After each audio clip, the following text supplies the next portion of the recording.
సాంఖ్యయోగం. భగవానుడు అర్జునుడితో ఇలా అంటున్నాడు: వ్యవసాయాత్మకా బుద్ధి ఏకేహ కురునందన బహుశాఖాయనాతాశ్చ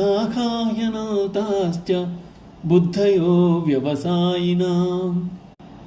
కురునందన, నిష్కామకర్మయోగమునందు నిశ్చయమైన బుద్ధి ఒకటే ఉంటుంది. కానీ భోగములందు కోరికలు గల వివేకహీనుల బుద్ధులు నిలకడలేక కోరికల వెంట పరుగులు తీస్తూనే ఉంటాయి. భగవంతుని యందు లేక ఆత్మయందు నిశ్చయంగా ఉండగలిగేది బుద్ధి. నిశ్చయాత్మకునకు అది ఆత్మయందే రమించి ఉంటుంది. పరిపరి విధాల పోదు. దానికి ఫలాపేక్ష ఉండదు. వారు చేయు ప్రతి కార్యము భగవంతుని కొరకు సలిపి దాని ఫలితాన్ని భగవదర్పణం గావిస్తూ ఉంటారు. కానీ భోగలాలసుడైన వాని బుద్ధి కోరికల వెంట పరుగులు తీస్తూ దారి తెన్ను లేక ఐహిక విషయములందు చిక్కుకుని లక్ష్యం కోల్పోతూ ఉంటుంది. ఓం నమో భగవతే వాసుదేవాయ.